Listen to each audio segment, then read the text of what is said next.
Ladies and gentlemen, welcome back to the Dark Souls 2 walkthrough. So in the last episode we cleared the first part of the Lost Bastille and defeated the ruined sentinels, and in this episode we're going over to Heide's Tower of Flame, which is that way. But first of all I need to talk to a few characters, including Merchant Hag Melentia. You again?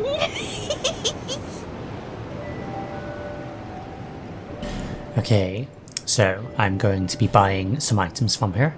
The Pharaoh Stone, because you need as many of those as you can get, and the Fragrant Branch of Yore, for the same reason. And now, if I talk to her, she should be able to give me something. Take these, if you want them.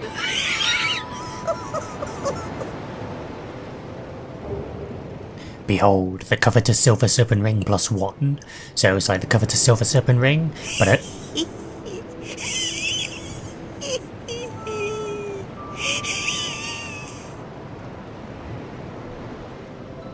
So yeah, as I was saying, so it's like the covetous silver serpent ring, but a bit heavier and of course a bit more effective. So you'll get even more souls. Very nice. Lonely time.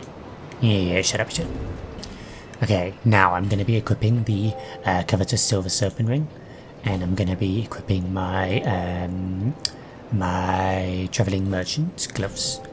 There we go, so I can still regular roll. It's not really fast roll, it's just regular roll. Right, and next up I'm going to go over to Mr. Man. Oh, hello again. I hope you find something of use. Right, good old Morlin. He doesn't have any new stuff for me, but I will buy this shield because I want him to upgrade his shop. Nothing new to say. Thanks very much. And do please come again. I will indeed, Morlin. So now next time we visit him, his shop should be upgraded, which will be lovely. Now, if we head into the basement of the mansion, someone should be here now, who wasn't here before.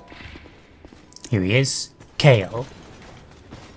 Oh, hello again. You've made it. The map, I presume. Of course. Take a good look. Indeed, the map. I saw the map before. Even more flames have appeared. I don't know what causes it. So, that flame on the map, it wasn't there when Kale first got here. So where did it come from? What does it symbolize? Who knows? Did you see the flame on the map? It wasn't there when I came here before. I don't know what explains it. But there is something greatly comforting about that flame. It seems to fulfill something very precious, deep within the soul. Something essential. How interesting. I would not venture far into that hole. It was blocked by a wall, something built long ago. But it was crumbling, and I finished the job. Now a foul sound echoes within. So I believe he's referring to the big Sparta-like hole in the centre of town. So a foul sound echoes within. What is down at the bottom of this hole? Who knows? Maybe one day we'll head down there. Now I need to buy a ring from old cat bitch. Oh, who are you again? No, I'm not serious.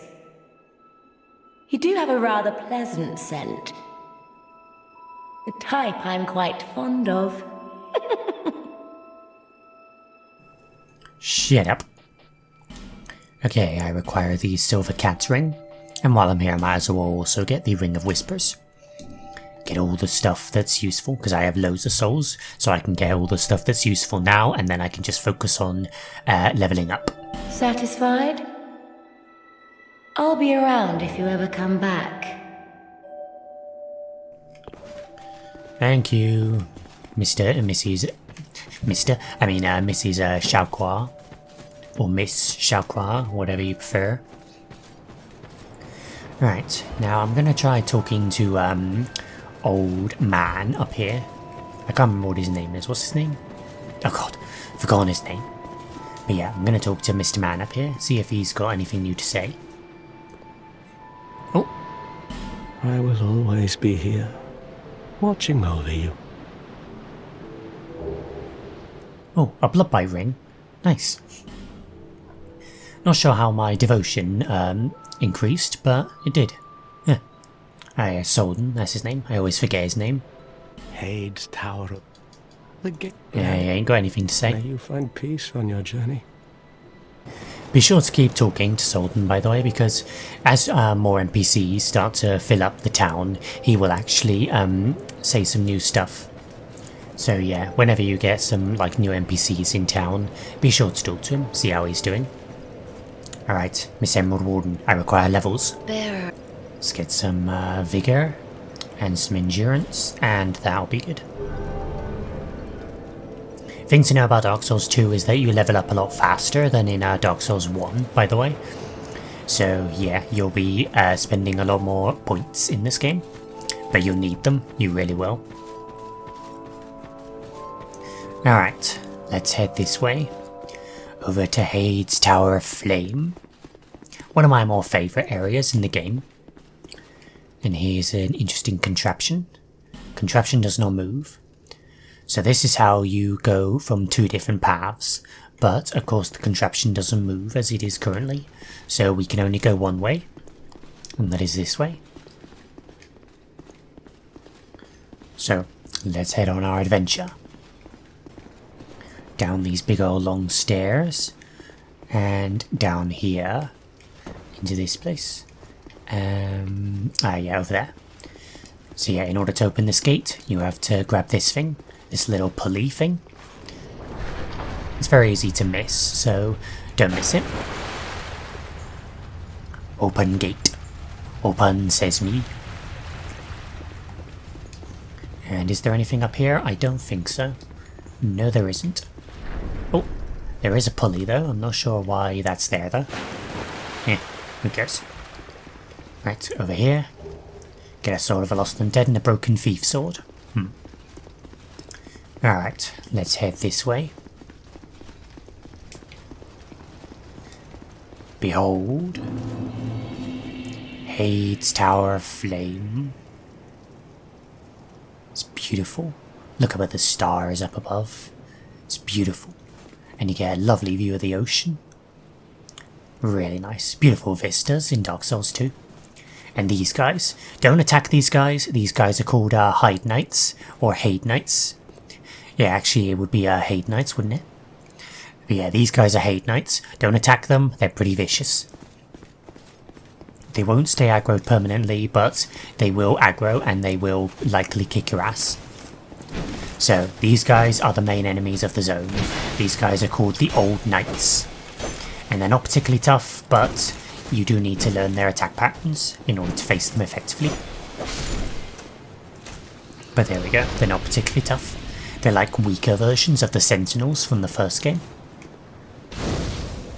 And down here, get this bonfire.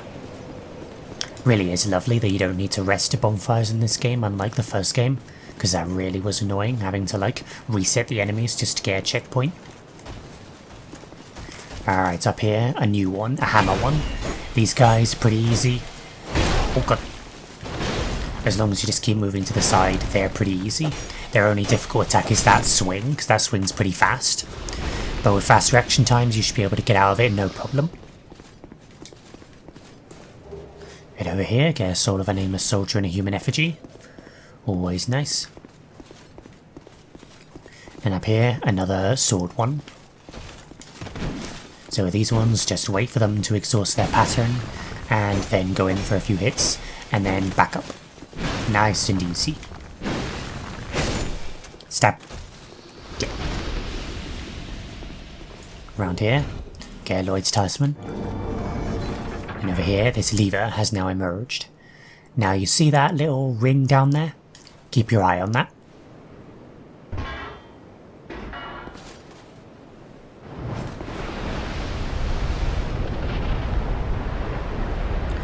Yes, indeed. A new ring has been added to it. That is the arena for a upcoming boss. And you can actually go through this place not pulling any of the levers, but it will mean that the arena will be very small. So the more levers you pull, the larger the arena will be. It's a pretty cool, unique mechanic for a boss. So this one wields an ultra greatsword and is probably the most damaging of the bunch. Oh god, as you can tell. Oh, come on, that was BS. The hit detection in this game is not the best at times. Right, so as you take him down, you will now have to fight the other two. Dodge. Oh, that's a fourth swing. He rarely does that, but sometimes he does. So these guys try and get their attack patterns to sync up, and then try and take him down, but they're pretty tough though. I hate fighting these two. Oh, shite. I hate fighting these two. Fighting two at once is so hard.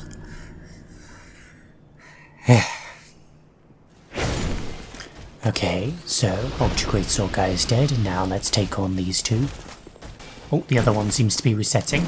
I guess if you go too far over to one side of the room, the other one will reset. Well, that's a nice little bit of information to know. Even I didn't know that. There you go, you learn something new every day.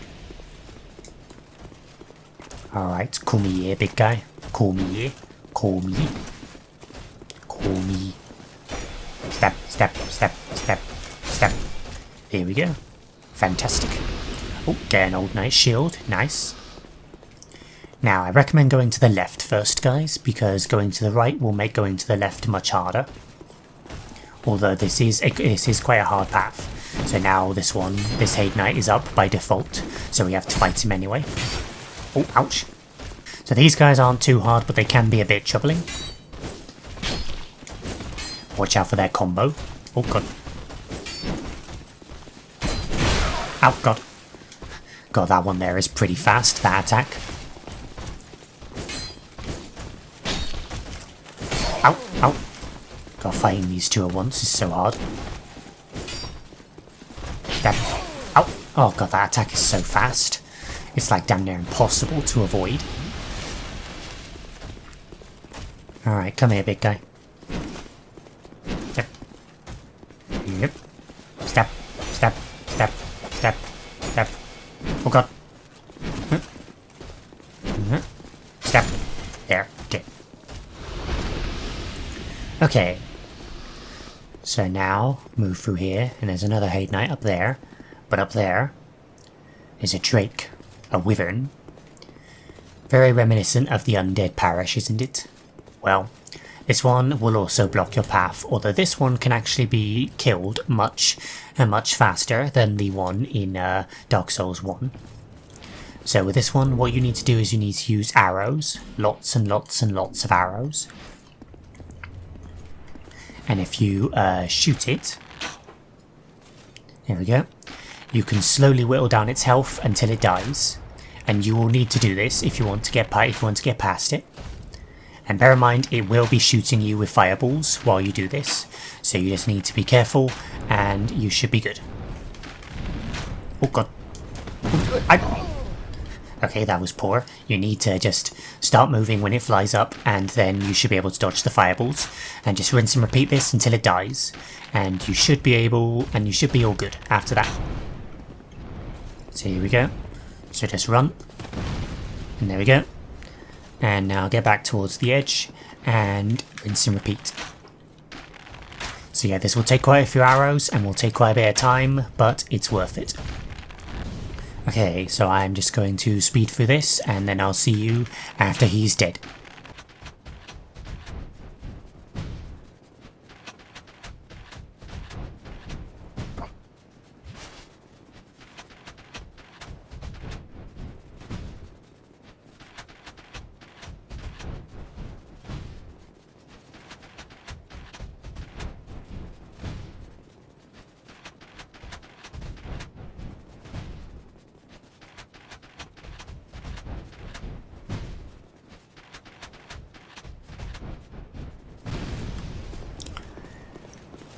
Okay, so after about 10,000 years of shooting arrows, he is almost dead.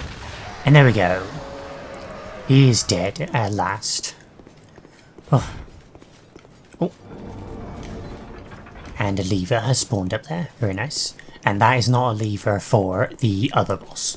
So don't worry about that. So up here, a spear Heide Knight. And this one is pretty douchey. I hate the spear ones. Oh god. Oh, ouch! God, I hate these ones. The spear ones are so much worse. Right, okay, all out of that stuff. That's lovely. Oh god. I hate you. Jesus. Yeah. Oh god, I hate these guys. Jesus. I might actually have to use a shield for these guys, because these guys are so unfair. Like, their attacks are, like, literally unavoidable. It's dumb. Look at that, that's, like, instant. Look at their attacks, they're, like, instant. They're so dumb. Some of the enemies are definitely a bit dumb in this game, and the Heide Knights are one of them. They are just straight unfair, if you ask me. There we go. Well, we're going to have no healing for this upcoming fight. What fight, you ask? Well, there's a boss coming. Yes, there are 2 bosses in this area. This one that we're going to is optional, but yeah, I'm going to be doing all the bosses because I don't want to miss a single one. Right, to get the Petrified Dragon Bone and Watch Dragon Palmer. Petrified Dragon Bones will be used to upgrade dragon weapons and stuff, and the Watch Dragon Palmer is just a shield of some kind.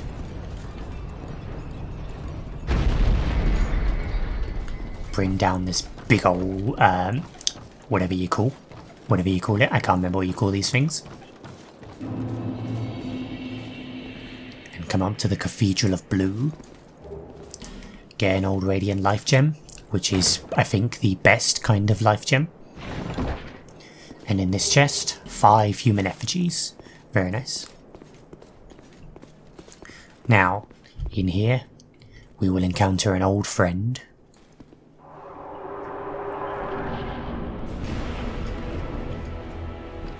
The old Dragon Slayer. It looks just like Ornstein, except their armor is dark, and now they wield dark magic. Ouch! Which apparently has big range. So, the old Dragon Slayer, he has pretty much all the same moves as Ornstein, but a few different ones, including some dark magic, so watch out for that. And also a wicked boss theme. I love the boss theme to this guy. He's awesome. But yeah, overall he's nowhere near as threatening as Ornstein because he doesn't have Smo with him. So, he's now just a man. But he's got a wicked boss theme though. Listen to that music, man. Oh. Oh. He doesn't hit particularly hard, so that's quite nice. Come on. Come on. Come on, man. Oh. Oh. Yeah, I believe that's a grab if he raises up his spear. So watch out for that. Come on. Oh, there's his charge. His signature move.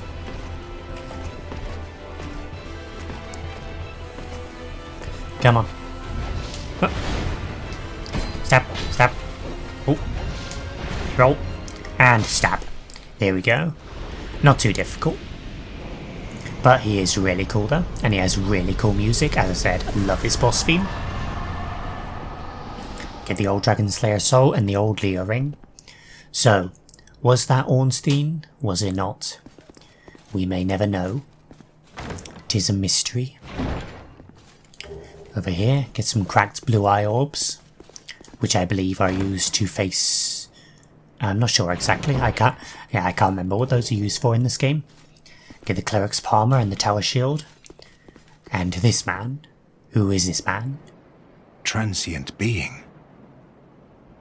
This is no place for one such as you. Be gone. You are not needed.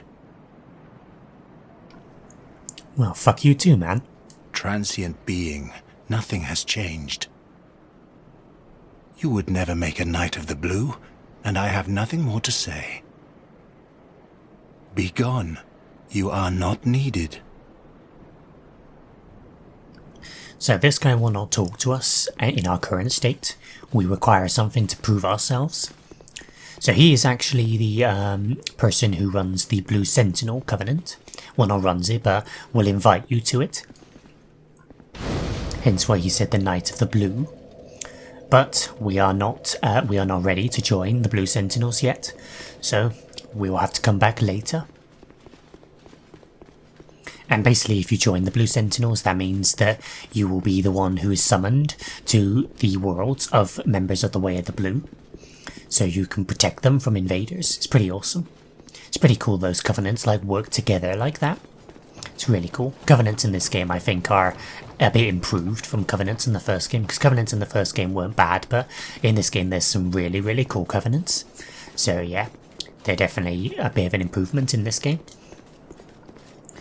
Alright, so I could have rested at that bonfire, but I'm not going to because that will respawn all the enemies, and I'd rather not fight through them again. So this way I can just run over here to the other side. Man, look at those sun shafts coming through the walls. It's beautiful. They really did improve the lighting in this game. It's way better than the first game, which had awful lighting. So head down here, and there'll be one more hammer guy protecting the boss fog. So again, with that swing, just quick reaction times and you can get out of it no problem. And those ones are really easy, just dodge to the side and you'll be fine. Ow! Step, step, and he's down. Get a cracked blue eye orb. This is where you farm those if you need them. I can't actually remember what they do. What do they do? I need to check. Hold on. Oh yes, they are still invade the world of the guilty, so just like the blue eye orbs from the first game. Now over here is a Heide Knight guarding a chest, so we'll need to fight this one. He won't get up, so I need to attack him. And now I need to go over here, and he might actually fall off the edge. Nope. Oh, ow. Oh god, hate that. Hate you. Heide Knights. Hey dickheads. Alright, head over here and open up this chest. And within it, a ring of binding. Very, very good ring for you newbies. What that will do is it will basically mean that you will lose less health with every death. So if you die a lot, then the ring of binding will make your life much easier, because you'll have way more health on a regular basis. So yeah, very nice. For me though, I won't be using it because I don't plan on dying too much. Now in here, the main boss of the area. The Dragon Rider, who very obviously is not riding a dragon. And also is a pretty weak ass boss. He has very simple moves, very telegraphed, and also quite a generous arena and not much health. And he doesn't do a lot of damage. Of course, if you didn't use any of the levers, you will have a much smaller arena, but he can also be knocked off of the arena in that case, which is quite hilarious. Oh god. And my rapier is starting to get at risk. Hopefully it doesn't break. That would be rather unfortunate.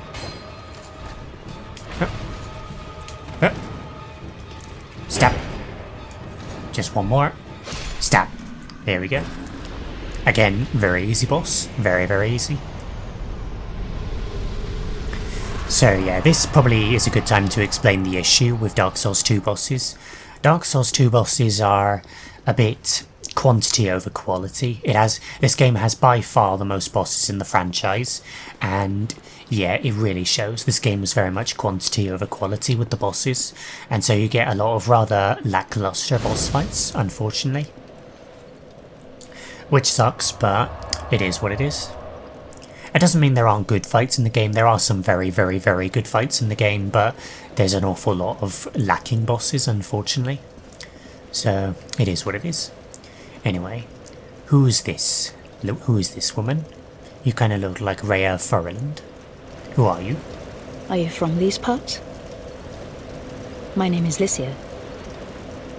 I have come to spread the art of miracles, a practice of which I am a disciple. I can see that you are well suited to comprehend their wondrous power. But the cost of it, that's for your heart to decide. So, Lycia of Lindelt. She will sell you miracles, so Sacred Chime, that is your talisman basically. Ring of Prayer, which will increase faith, which is quite good if you're using a lot of miracles. And she'll sell you some basic miracles. Heal, Medium Heal, Great Heal Exert, Replenishment, Resplendent Life, that's a new one. It will slowly restore a large amount of HP, so it's probably kind of like as a life gem in miracle form, probably. Caressing Prayer, another new one. It will remove poison, force, lightning spear, homeward bone. Lightning spear is basically you throw a spear of lightning, well obviously, and it will do some lightning damage. It's pretty cool. Anyway, homeward and guidance. So yeah, thing to know about magics in this game, there's a lot more of them than in the first game, so there's quite a bit to go over, and there's quite a lot of new ones, but there's some really cool ones in this game, so I look forward to explaining them to you. Unfortunately, I won't be able to demonstrate them, but I will explain them as best I can. I'd heard awful rumours about this place, and I'm afraid they were all true. The king, gone. The earth, ravaged. The burden on the people weighs heavy. I fear that, by now, they may have scarce room in their hearts for miracles. Probably. Why did I come here? Well... do I need any other reason than to spread the gospel of miracles? My preceptor always said this art should be shared with the world. And such is my only wish. Is it now? Sometimes I fight the urge to pack up and go back home. It is... well, I must do this. And being out here all alone only makes this a more fitting test of my fortitude. Oh, you sound like such a martyr. I expected this cathedral to be bustling, but there's hardly a soul to be found here. Without any goings-on, I'll have to move soon. To a place I could help the gullible by teaching the good word. I expected this to... Okay, that's it. No need for miracles. The gods frown upon such soul scrimpers. I don't know about you, you seem a bit sus. Anyway, that is going to do it for this episode, guys. That is Heide's Tower of Flame, all finished. Surprisingly, with only one death, I'm surprised. Usually this place gives me quite a bit of trouble, but that's nice. So, that is going to be it for this episode, guys, and in the next episode we will venture into Pirate Cove. See you guys in the next one. That's not how I usually end these videos, but who cares. See you in the next one. Goodbye.